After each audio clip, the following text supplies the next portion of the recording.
Heart beat scan ఒక్క second లోనే world class 640 slide CT scan ఇప్పుడు మీ విస్టా ఇమేజింగ్ బంజారా హిల్స్ లో.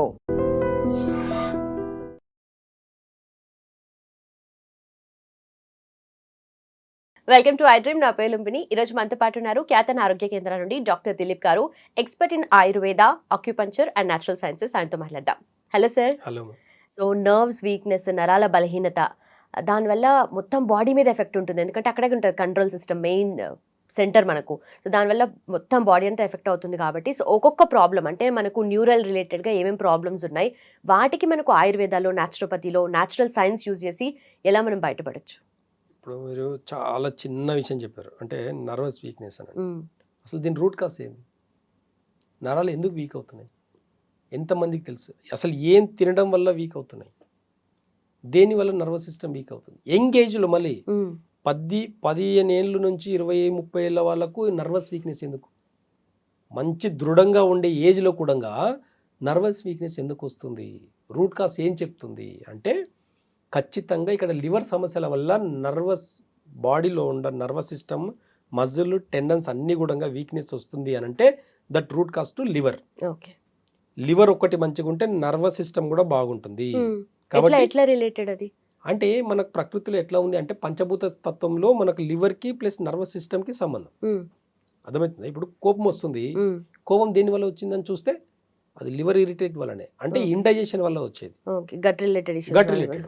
అయితే ఇప్పుడు లివర్ ఏంటి అని అంటే డైజెషన్ సిస్టమ్ని ఇంప్రూవ్ చేయాలి, మెటబాలిజం సిస్టమ్ అంతా కూడా ఆపరేట్ చేసేది అంతా కూడా లివర్, గాల్ బ్లాడర్ రెండు. ఈ రెండు కూడా బాడీలో ఉన్న నర్వస్ సిస్టమ్ని, మజిల్స్ని, టెండన్స్ని ఆపరేట్ చేస్తుంది.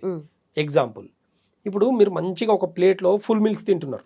ఫుల్ మీల్స్లో అన్ని రకాల కూరగాయలు, అన్ని రకాల మంచి విటమిన్స్, ప్రోటీన్స్ అన్ని రకాలు ఉన్నాయి. ఆ ఫుల్ మీల్స్లో మీకు కావాల్సిన ప్రోటీన్స్, మీకు కావాల్సిన విటమిన్స్, మీకు కావాల్సిన మినరల్స్, అన్ని పోషకాలు ఉన్నాయి. తిన్నారు, తిన్నది డైజెషన్ అయితే కదా మీకు అవన్నీ ప్రోటీన్స్, విటమిన్స్ అన్ని కూడా మీ బాడీకి అబ్జర్వ్ అవుతాయి. కరెక్ట్. అప్పుడు నాకేంటి, నేను తింటానే ఉన్నా, నాకేం ప్రాబ్లం లేదు, బాగా డైజెషన్ అయిపోయింది, మళ్ళీ 4 hours ఆగి మళ్ళీ ఫుల్ మీల్స్ తిన్నా. చాలా మందికి తెలియని విషయం ఏంటి అంటే, తిన్నది తిన్నట్టే మోషన్కి వెళ్తున్నారు. డైజెషన్ సిస్టమ్ ప్రాపర్గా అయితే బాడీలో నర్వస్ సిస్టమ్ అనే ప్రాబ్లమే లేదు, మజిల్ రిలేటెడ్ ప్రాబ్లం లేదు, టెండన్ వీక్నెస్ లేదు, అబ్జార్ప్షన్ అనేది ఉండదు కదా. ఎందుకు మరి? అది ఎందుకు? అది లివర్ వల్ల వచ్చేది. లివర్కి ఏం కావాలి? ఇప్పుడు మనం ఫుల్ మీల్స్ తింటున్నామంటే, అన్ని రకాల పోషకాలు అన్ని కలుపుకొని తింటున్నామంటే, ఒక్కసారి ఫుల్ మీల్స్ తింటే అది డైజెషన్ అవ్వడానికి 8 గంటలు పడుతుంది మనకు. మార్నింగ్ 9కి తిన్నారనుకోండి, 8 గంటలు అంటే మళ్ళీ 5 o'clock తినాలి. మీరు ఏం చేస్తున్నాం? మధ్యలో ఇంకో రౌండ్ వేస్తున్నాం కదా. అంటే తిన్న ఫుడ్ డైజెషన్ కాకముందే మళ్ళీ మీరు ఫుడ్ తింటే, ఫస్ట్ తిన్నదే మీకు 8 గంటలు డైజెషన్కి టైం పడితే మళ్ళీ మధ్యలో తింటే మరి ఎట్లా తెలుస్తుంది? 3 పూటలు అయితే తినాలా మినిమం? తింటారు, అందరు తింటారు యావరేజ్ గా. ఒకప్పుడు 3 పూటలు తిన్న వాళ్ళు ఎవరు తెలుసా? 24 గంటలు మంచిగా ఎండల గట్టిగా పగలంతా ఎండల పనిచేసిన వాళ్ళు 3 పూటలు తిన్నారు. అంత శక్తి వాళ్ళకి అంత ఎనర్జీ లాస్ అవుతుంది. ఎవరైనా ఊర్లలో చూడండి, మీరు పల్లెటూళ్ళలో పొలం పనులు చేసే వాళ్ళు లావుగా ఉంటారా? స్లిమ్గా, టైట్గా, స్కిన్ టైట్గా, మజిల్స్ ఎంత హార్డ్గా ఉంటుంది వాళ్ళ గట్ హెల్త్ బాగుంటుంది కాబట్టి వాళ్ళు మజిల్స్, నర్వస్ సిస్టమ్ ప్రాబ్లం లేవు వాళ్ళకు. 30 ఏళ్ళకి ఇంట్లో కంప్యూటర్ సిస్టమ్ని ఆపరేట్ చేసుకుంటే నాకు నర్వస్ సిస్టమ్ ప్రాబ్లం అంటారు. రీజన్ ఎక్కడ వస్తుందనంటే, బ్రెయిన్ని ఎక్కువ యూజ్ చేస్తున్నారు, అవసరానికి మించి వాడుతున్నారు బ్రెయిన్ని. ఈ వాడడం వల్ల ఇండైజెషన్, గట్ హెల్త్ ప్రాబ్లం అయిపోయి లివర్ అనేది ఇన్బ్యాలెన్స్ అవుతుంది. ఇంకొకటి, లేట్ నైట్ దాకా మెలుకుండడం, ఇదంతా కూడా లివర్ మీద ఇన్బ్యాలెన్స్. లివర్ ఎప్పుడైతే ఎఫెక్ట్ పడుతుందో బాడీలో ఉన్న nervous system, tendon system, muscle system అంతా కూడా ప్రాబ్లం వస్తుంది. మీ డైజెషన్ సిస్టమ్, మీరు ఎంత హెల్దీ ఫుడ్ తింటున్నా సరే అది తిన్నది తిన్నట్టే పోతుంది. కాబట్టి మీ డైజెషన్ సిస్టమ్ ఇంప్రూవ్ చేసుకోవాలంటే రూట్ కాజ్ లివర్ని మంచిగా పెట్టుకోవాలి. లివర్కి కావాల్సింది బాడీకి ఎంత రెస్ట్ కావాలనేది కూడా క్యాలిక్యులేషన్ ఉంది. ఈ క్యాలిక్యులేషన్ ఎప్పుడైతే మనం గుర్తుపెట్టుకుంటామో, ఈ క్యాలిక్యులేషన్ ఎప్పుడైతే మనం ఫాలో అవుతామో, ఏ ఫుడ్ తినాలి, దానికి ఏ ఫుడ్ తినకూడదు అనేది ఒకవేళ చూస్తే ఖచ్చితంగా నర్వస్ సిస్టమ్ ప్రాబ్లంకి పులి స్టాప్ పెట్టొచ్చు. ఇవంతా అవేర్నెస్ లోపం వల్ల, టైంలో తినడం వల్ల, ఏ టైం పడితే ఆ టైం తినేది లేదండి పద్ధతి. పెద్దలు టైంకి తిన్నారా అని పెట్టడానికి ఊర్లలో ఉంటారు, ఇప్పుడు పిల్లలు సిటీలో ఉంటారు, ఫోన్లు చేసి ఏమడుగుతారు తెలుసా, నువ్వు ఎంత సంపాదించినావు అడగరు పెద్దలు, ఏం చేస్తున్నావు అడగరు, టైంకి తిన్నావా అని అడుగుతారు. టైంకి తిను, టైంకి నిద్రపో, ఈ రెండింటికి లివర్కి సంబంధం. నువ్వు ఎంత కష్టపడ్డా టైంకి తిని టైంకి నిద్రపోయినావంటే నువ్వు ఎంత కష్టపడ్డా అది నీకు వర్త్ అనమాట. అది నీకు మాత్రమే మిగులుతుంది. నేను నైట్ అంతా మెలుకుండి నేను కష్టపడి డబ్బులు సంపాదిస్తానంటే నీ హాస్పిటల్ ఖర్చులో కూడా సరిపో నువ్వు సంపాదించేటివి. ఈరోజు జరిగే పరిస్థితి అలాగే ఉంది. ట్రీట్మెంట్ కన్నా ట్యాబ్లెట్లు 500 రాస్తే టెస్టులు 5,000 రాస్తున్నారు. ఇప్పుడు చెప్పు, ట్రీట్మెంట్ అంటే నీకు 500 ఖర్చు అయిందా 5,000 ఖర్చు అయిందా? దీనికి అవసరం ఏముంది? నీ బాడీకి, నీ నర్వస్ సిస్టమ్ వీక్నెస్కి కొంచెం నిద్ర, బాడీకి రిలాక్స్ అండి. ఎంత ఉన్నా సరే ఒకటి బాగా గుర్తుపెట్టుకోండి, పశువులు చూడండి, ఆవులు ఉంటాయి, అడివంతా మేసేసి వస్తే సాయంత్రం ఆటోమేటిక్గా చీకటి పడుతుందంటే దానికి ఎలా తెలుస్తుంది? ఆటోమేటిక్గా కరెక్ట్గా ఇంటికి వెళ్ళిపోతాయి. ఇంటికి వెళ్ళిపోయి నైట్ ఇంటికి వెళ్ళిన తర్వాత తింటాయి అవి. మనుషులు మాత్రమే రాత్రి సాయంత్రం అయితే తింటారు తెలుసా? రాత్రి అయితే మనుషులు మాత్రమే తింటారు, ఇంకెవరు తినరు. ఒకప్పుడు సాయంత్రం ఇట్లా చీకటి పడుతుందంటే ఇప్పటికి పల్లెటూళ్ళలో తొందరగా తినేసి పడుకునే వాళ్ళు ఉన్నారు. అలా పడుకొని బాడీకి రెస్ట్ ఇచ్చి 100 ఏళ్ళు బతికిన వాళ్ళు ఉన్నారు. ఇప్పుడు 30 ఏళ్ళకు నర్వస్ సిస్టమ్ వచ్చి 50 ఏళ్ళకు టపాం అంటున్నారు.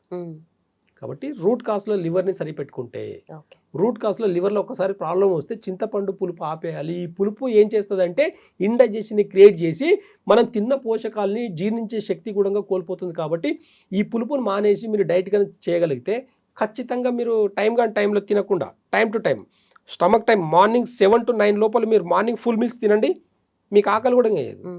మార్నింగ్ ఏం చేస్తున్నారు? 2 ఇడ్లీ, 1 దోశ. ఎంత అండి దోశ సరిపోతుంది నాకు? ఒక్క దోశ పిండి ఎంత అండి? మన పిడికెల్లో కూడా పడదు ఒక దోశకు పిండి, అవునా? ఇంత పిడికెల అన్నం తింటే ఎలా ఉంటుంది?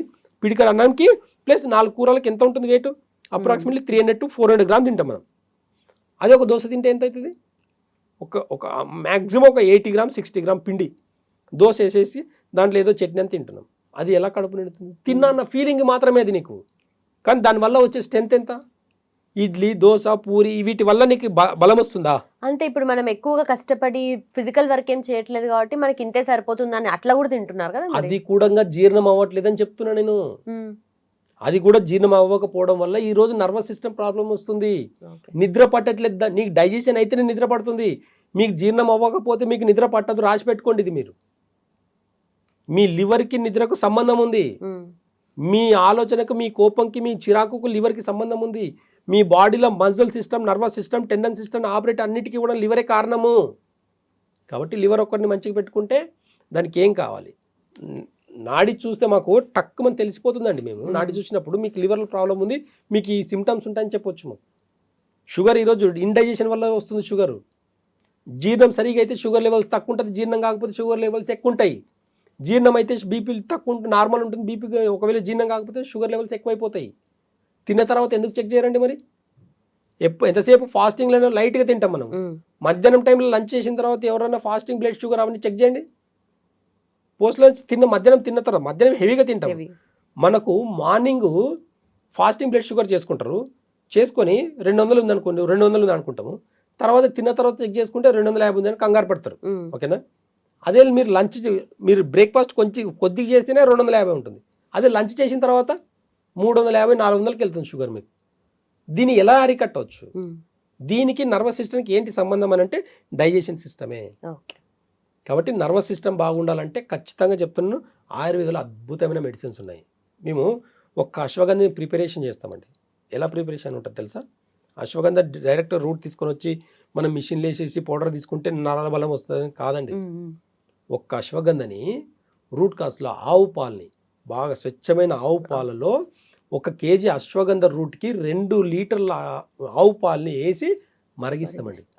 అలా 11 సార్లు మరిగిస్తాం. అంటే ఒక kg అశ్వగంధకి 22 లీటర్ల ఆవు పాలు కావాలి మాకు. ఇదంతా పెద్ద ప్రాసెస్. అంటే ఆవు పాలలో ఉన్న ఎనర్జీ, ఆవు పాలలో ఏమేమి ఉంటుంది బాగా గుర్తుపెట్టుకోండి. ఇప్పుడున్న ప్యాకెట్ పాల గురించి నేను మాట్లాడతలేను, ఆవు పాల గురించి మాట్లాడుతున్నా. ఆవు పాలలో పాలు, పెరుగు, పంచభూతాలు ఉంటాయి. ఎవరికి తెలుసు ఇది? ఆవు పాలలో పంచభూతాలు ఉంటాయా? చాలా మందికి అసలు బేసిక్ పెద్దవాళ్ళకి తెలిసి ఇవన్నీ, కానీ ఇప్పుడున్న ఎక్కువ చదువుకున్న వాళ్ళకి అసలు తెలియదు. ఆవు పాలలో పంచభూతాలు ఉంటాయి. పంచభూతాలు ఎలా? పాలు, పెరుగు, మజ్జిగ, వెన్న, నెయ్యి. ఉమ్. ఈ నెయ్యి ఏంటి? అగ్నితత్వం. ఓకే. అంటే ఎన్ని లీటర్ల పాలని మరిగించి పెరిగేసి తోడేసి చేసి నెయ్యి అవుతుంది. ఒక 100 గ్రామ్ నెయ్యి తింటున్నామంటే మనము 100 గ్రామ్ నెయ్యికి ఎన్ని లీటర్ల పాలు అవసరం ఉంటుంది ఒకసారి క్యాలిక్యులేషన్ చేస్తే అన్ని పాలు మనం తాగినట్టే. కాబట్టి అంత ఎనర్జీ కూడా పంచభూతాలు అంటే అన్ని కూడా ఇంటర్నల్ అన్ని ఆర్గాన్స్కి ఒక ఆవు పాలు సరిపోతుంది. అప్పట్లో పెద్దలు సాధన చేసేవాళ్ళు ఎక్కువ. అప్పట్లో అంటే సాధన అంటే అడవికి వెళ్ళేసి ఏమి తినకుండా ఆవు పాలు మాత్రం తాగి ఉండేది. ఒక్క ఆవు పాలు తాగి పంచభూతాలు జీర్ణించుకొని అగ్నితత్వాన్ని యాక్టివేట్ చేసుకొని వాళ్ళ సాధన అనేది శాస్త్రకి ఎక్కేది. కాబట్టి అప్పట్లో మంత్రసిద్ధులు అంతా సిద్ధించేవి. ఏమి తినేది కాదు, ఇంకా పంచభూత భక్ష్యం అంతే. ఇంకా అలాంటి పంచభక్ష పరిమాణాలు అంటాం కదా, అది ఒక్క ఆవు పాలతో సమానం. అది జీర్ణించుకోగలిగితే, ఆవు పాలు జీర్ణించుకోగలిగితే, అలాంటి ఆవు పాలలో ఒక అశ్వగంధని మనం వేసి 11 సార్లు దాన్ని ప్రిపరేషన్ చేసి దాని తర్వాత మళ్ళీ దాంట్లో శిలాజిత్ కల్పించి ఇస్తాం మేము. ఇచ్చినప్పుడు నర్వస్ సిస్టమ్ కాదు, 60 ఏళ్ళ ముసలాళ్ళు కూడా సెక్సువల్ ప్రాబ్లంకి కూడా ఇంపార్టెంట్. ఇది గుర్తుపెట్టుకోండి. 60 ఏళ్ళ వయసు ఉన్న వాళ్ళు కూడా సెక్సువల్ ప్రాబ్లంకి కూడా ఇలాంటి నర్వస్ సిస్టమ్ని స్టిమ్యులేట్ చేసుకొని కూడా హ్యాపీగా జీవనాన్ని కొనసాగించవచ్చు. అది ఆయుర్వేద యొక్క గొప్పతనం. అంతేగాని డైరెక్ట్గా అశ్వగంధ వేసుకుంటే పనిచేయదు. ప్రాసెస్ ఉంది, ఒక ప్రిపరేషన్ ఉంది, ఇవన్నీ చేసుకుంటూ మేము ఇస్తాం. కాబట్టి రిజల్ట్స్ మాకు సైడ్ ఎఫెక్ట్ లేని రిజల్ట్స్. ఇట్లా ఏమున్నది ఇలా సైడ్ ఎఫెక్ట్ ఇచ్చేదానికి? మనం అశ్వగంధ రూట్ ఎట్లా ఉంటుంది అంటే ఒక క్యారెట్ రూట్ ఎట్లా ఉంటుందో అంతే అది కూడా. ఆయుర్వేదంలో ప్రతి ప్లాంట్ మనం దినచర్యలు తీసుకునే కూరగాయలు ఎలా ఉంటాయో ఆయుర్వేద ప్లాంట్స్ కూడా అంతే. అవి ప్లాంట్స్ని బేస్ చేసుకొని కొంచెం డోసెస్ని తగినట్టుగా తీసుకోవాలి అంతే తప్ప కూరగాయలు తీసుకున్నట్టు మొత్తం తీసుకునేదానికి లేదు.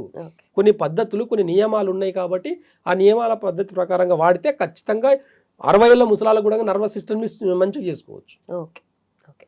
సో ఇప్పుడు చిన్నవాళ్ళు పెద్దవాళ్ళని డిఫరెన్స్ లేకుండా అందరికీ ఉంటే తలనొప్పి, బయటికి ఎండకెళ్ళొస్తే తలనొప్పి అంటారు, స్టెప్స్ ఎక్కినా తలనొప్పి వస్తుంది, కూర్చొని లేచినా తలనొప్పి, అంటే ఇంత మైగ్రేన్ ఎక్కువైపోతుంది కదా, సో దానికి ఏం చేయొచ్చు అంటారు? దానికి కూడా రూట్ కాస్ అంటే మైగ్రేన్కి, హెడేక్కి, లైటింగ్ చూసిన దానికి వీటన్నిటికీ రూట్ కాస్ చూస్తే లివరే. Okay. Liver gall bladder imbalance వల్ల, అంటే డైజెషన్ ఇన్బ్యాలెన్స్ వల్లనే ఇది వచ్చేది. కాబట్టి డైజెషన్ సిస్టమ్ని మంచిగా పెట్టుకుంటే ఆటోమేటిక్గా మైగ్రేన్, హెడేక్ తగ్గిపోతుంది. దీనికి కూడా ఆయుర్వేదంలో పిప్పల చూర్ణము ప్లస్ సొంటి 2 కలిపించి చేసుకుంటే ఖచ్చితంగా మైగ్రేన్ని పర్మనెంట్గా తగ్గించవచ్చు. సొంటి మన బాడీలో ఎట్లా పనిచేస్తుందంటే మన కాల్షియంకి, అంటే హై కాల్షియం అంటే సొంటి. మనకు పోషక లోపం రాకూడదు బాడీలో, గుర్తుపెట్టుకోండి. ఎప్పుడైతే పోషక లోపం రాదో ఎలాంటి డిసీజ్నైనా అరికట్టవచ్చు. కాబట్టి రూట్ కాస్లో కొన్ని మెడిసిన్స్ ఎలా ఉంటాయంటే ఆయుర్వేదంలో రూట్ కాస్ని బేస్ చేసుకుని ఇస్తాం. కాబట్టి మైగ్రేన్కి పర్మనెంట్ సొల్యూషన్ ఉంది మా దగ్గర. 2 months 1 or 2 months వాళ్ళ సివియారిటీని బట్టి 1-2 months కన్నా ఒకవేళ మెడిసిన్స్ వాడితే మైగ్రేన్ హెడేక్ పర్మనెంట్గా తగ్గుతుంది. అలాంటి మెడిసిన్స్ అద్భుతంగా వదిలేసుకుని ఎలాంటి టెస్టులు కూడా అవసరం లేదండి మనకు. వాళ్ళు వచ్చిన తర్వాత మన రూమ్లో లైట్ చూడండి అంటే లైట్ చూడలేకపోయిందంటే వాళ్ళకి మైగ్రేన్ ఉన్నట్టే. వాళ్ళకి ఐ కాంటాక్ట్ ఉండదు. అంటే హెడేక్ ఉండే వాళ్ళకు కళ్ళు పెట్టి చూడరు. వాళ్ళు నాకు హెడేక్ ఉంది అన్నట్టు తల కిందికి వేసుకునే చెప్తారు. వాళ్ళు తల పైకి అయితే హెడేక్ ఉందని ఎప్పుడు చెప్పరు. హెడేక్ ఇట్లనే అంటారు, హెడేక్ ఇలా మాత్రం అన్నారు వాళ్ళు. ఇలా అన్నారంటేనేమో బ్రెయిన్కి ఆక్సిజన్ ఎక్కువ అంటది, ఇలా అంటేనేమో డైజెషన్ బాగాలేక హెడేక్ వచ్చింది అనుకోవాలి. మా దగ్గర ఎగ్జామినేషన్ ఇలాగే ఉంటుంది. ఒక మనిషి వచ్చి మా ముంగట కూర్చున్న లోపల డయాగ్నోస్ చేస్తాం మేము. ఎలాంటి ఎక్స్రేలు టెస్టులు ఏముండవు మాకు. కాబట్టి మైగ్రేన్ హెడేక్ కూడా root cause liver, gall bladder. కాబట్టి దానికి తగినట్టుగా మెడిసిన్స్ ఇస్తే పర్మనెంట్గా తగ్గుతుంది. అలాగే పక్షవాతానికి ఎలాంటి మెడిసిన్ ఇస్తారు ఆయుర్వేదంలో? ఇంకా అద్భుతమైన మెడిసిన్స్ ఉంటాయి. అంటే పక్షవాతం అనేది ఇప్పుడు భయంకరమైన వ్యాధి ఉండొచ్చు, కానీ ఒకప్పుడు ఆయుర్వేదంలో చాలా ఈజీగా తగ్గింది. ఫీవర్ వస్తే ఎట్లా తగ్గుతుండేనో ఖచ్చితంగా అలాగే తగ్గేది అనమాట పక్షవాతం కూడా. పక్షవాతం అనేది బాగా గుర్తుపెట్టుకోండి, మన బాడీలో లంగ్స్, లివర్ ఇన్బ్యాలెన్స్ అయినప్పుడు, ఊపిరితిత్తులు ప్లస్ లివర్ ఇన్బ్యాలెన్స్ అయినప్పుడు ఏమవుతుంది అంటే బ్రెయిన్కి ఆక్సిజన్ లెవెల్ ఎక్కువైపోతుంది. బ్రెయిన్లో ఒక బ్లడ్ సర్క్యులేషన్ అయ్యేటప్పుడు అక్కడ ఆక్సిజన్ లెవెల్స్ ఎక్కువైనప్పుడు ఏమవుతుందంటే ఆ రక్తనాళం అనేది చిట్లిపోతుంది, ఆక్సిజన్ ఎక్కువైతుంది. ఇప్పుడు బెలూన్లో కూడా ఒక స్టేజ్ వరకు మనం ఆక్సిజన్ నింపగలుగుతాం, గాలి నింపగలుగుతాం. ఒక స్టేజ్ తర్వాత పేలిపోతుంది. సేమ్ టు సేమ్ మనం తిన్నది ఫుడ్ డైజెషన్ అయితే మనకు బ్యాలెన్స్గా ఉంటుంది ఆక్సిజన్ బాడీలో. ఎప్పుడైతే తిన్నది డైజెషన్ కాలేదనుకోండి, బ్రెయిన్కి ఆక్సిజన్ ఎక్కువైపోయి నరాలు ఇక్కడ వెనుక నుంచి నరాలన్నీ ఓవర్ స్టిమ్యులేట్ అయిపోయి చిన్న చిన్న నరాలు అనేటివి చిట్లిపోవడం వల్ల అక్కడ చిన్న రక్తం గడ్డగట్టడం వల్ల పక్షవాతం వస్తుంది. దీనికి కారణం లివర్. రీజన్ ఏంది, ఇక్కడ బ్లడ్లో నర్వస్ సిస్టమ్ అంతా కూడా లివర్ ఆపరేట్ చేస్తుంది అనుకున్నాం. ఆక్సిజన్ ఎక్కువ అవడం వల్ల బ్రెయిన్కి ఎక్కింది. ఓకే. కాబట్టి ఇక్కడ అంతే. ఫిట్స్, ఫీవర్లో ఏమవుతుంది, చాలా సింపుల్. ఫిట్స్ వస్తుంది పిల్లలకు, ఫీవర్లో వస్తుంది చాలా మందికి. ఫీవర్లో ఏమవుతుంది, బ్రెయిన్కి ఓవర్ హీట్ ఎక్కేసి అక్కడ ఉన్న నరాలు ఎక్కడో ఒక చిన్న కనెక్షన్ అనేది తెగిపోవడం వల్ల ఫిట్స్ వస్తుంది. ఓకే. సేమ్ అలాగే పక్షవాతం కూడా రూట్ కాస్ ఏం చెప్తుంది అని అంటే లివర్ ప్లస్ లంగ్స్ ఇన్బ్యాలెన్స్ వల్లనే మనకు పక్షవాతం అనేది వస్తుంది. ఈ 2 ఆర్గాన్స్కి మనం వైద్యం చేయగలిగితే ఎంత గడ్డగట్టినా సరే బ్రెయిన్లో అది స్లోగా డిజాల్వ్ అవ్వడం వల్ల మళ్ళీ నర్వస్ సిస్టమ్ అంతా కూడా, కాలు చేతులు అంతా కూడా మళ్ళీ నార్మల్ చేసుకోవచ్చు. కాబట్టి రూట్ కాస్ నుంచి ఎప్పుడైతే వైద్య విధానం మనం పాటిస్తామో, ఖచ్చితంగా దానికి తగినట్టుగా పథ్యం వాడతామో, ఖచ్చితంగా పక్షవాతం కూడా పెద్ద విషయం కాదు, తగ్గించుకోవచ్చు అనేది ఆయుర్వేదం చెప్తుంది. ఆయుర్వేదంలో చాలా అద్భుతమైన ఏకాంగ వీరరసన ఉంటుంది. అంటే కొన్ని మెడిసిన్స్ ఎలా ఉంటాయనంటే చాలా అద్భుతమైన బ్రెమ్మివటి అని ఉంటాయి. బ్రెమ్మివటి ఈ బ్రెయిన్ మీద పనిచేస్తాయి, ప్లస్ లంగ్స్ మీద పనిచేస్తుంది, ఆక్సిజన్ లెవెల్స్ని బ్యాలెన్స్ చేస్తుంది, రక్తం గడ్డగట్టిన దాన్ని డిజాల్వ్ చేస్తుంది. ఇలాంటివి చేసే ఇలాంటి మెడిసిన్స్, వాటి కాంబినేషన్ ఆఫ్ మెడిసిన్స్ ఇచ్చినప్పుడు చాలా అద్భుతమైన రిజల్ట్స్ వస్తాయి మాకు. దీనికి ఎలాంటి టెస్టులు రాదండి, ఒక మనిషి నడుచుకుంటూ వస్తుందంటేనే తెలిసిపోతుంది మనకు. ఇంకోటి, పక్షవాతం రాకుండా కూడా చూసుకోవచ్చు. మీ లంగ్స్, మీ లివర్ని బాగు పెట్టుకున్నంత వరకు మీకు పక్షవాతం రాదు, గుర్తుపెట్టుకోండి. ఇంకొకటి, పక్షవాతం అనేది హెరిడిటీ వల్ల కూడా కొంతమందికి వస్తుంది. ఇంట్లో ఎవరికైనా పక్షవాతం అంటే వాళ్ళ జనరేషన్లో ఎవరికో ఒకరికి వచ్చేలాగా అవకాశాలు కూడా ఉంటాయి. రీజన్ ఏంటి అంటే అవే ఒకే రకమైన ఫుడ్ తినడం వల్ల.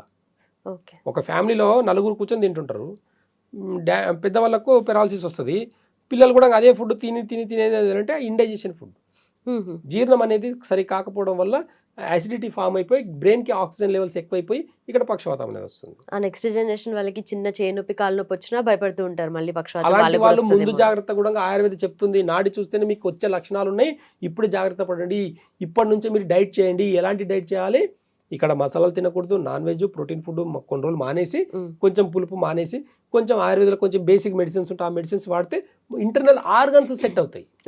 ఇంటర్నల్ ఆర్గాన్స్ ఒక్కసారి సెట్ అయిపోతే మళ్ళీ అవి బాగా పాడవడానికి 5 సంవత్సరాలు పడుతుంది. కొంతమంది వాళ్ళ ఇమ్యూనిటీ పవర్ బట్టి ఇంకా 10 years వరకు కూడా మేనేజ్ చేసుకుంటూ పోవచ్చు.